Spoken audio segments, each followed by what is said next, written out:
తెలంగాణలో తక్కువ ఫీజులతో high quality results ఇస్తున్న ఏకైక సంస్థ తిరుమల్ ఐఏఎస్ ఇన్స్టిట్యూట్. జాతి వివక్షతను మరిచి ఆకలితో అలమటిస్తున్న మేక పిల్లలకు ఒక ఆవు పాలిస్తూ అమ్మ ప్రేమకు మూగజీవాలు అతీతం కాదని నిరూపించింది.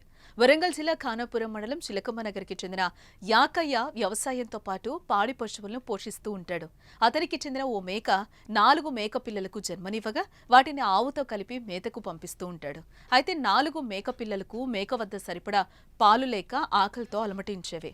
ఆ మేక పిల్లలు లేగదూడతో పాటు ఆవు వద్ద పాలు తాగడం అలవాటు చేసుకున్నాయి. అయితే పాలు తాగే సమయంలో మేక పిల్లలు పాలు తాగినా ఆవు మౌనంగా ఉండడం అందరినీ ఆశ్చర్యానికి గురిచేస్తోంది. ఆవు మేకల మాతృబంధాన్ని చూస్తే చాలా ముచ్చటగా ఉందని ఆవు యజమాని సంతోషం వ్యక్తం చేస్తున్నారు. గతంలోనూ 2 మేక పిల్లలకు ఇదే విధంగా ఆవు పాలిచ్చిందని ఆ యజమాని సంతోషం వ్యక్తం చేశాడు. ప్రపంచంలో ఎక్కడైనా తల్లి ప్రేమ స్వచ్ఛమైనదని, అలాంటి ప్రేమకు జాతి వివక్షత చూపకుండా ఆ ఆవు పాలివ్వడం సంతోషంగా ఉందని, కులం మతం పేరుతో కొట్టుకుంటున్న మానవ జాతులు వేరైనా వివక్షత లేకుండా కలిసి ఉండే ఈ మూగజీవాలను చూసి చాలా నేర్చుకోవాలని ఆవు యజమాని అంటున్నాడు. అమ్మ ప్రేమ ఎక్కడికి పోయినా అమ్మ ప్రేమే. ఒక ఆవు జాతి వివక్ష లేకుండా ఆ మేకలకు పాలిస్తుంది.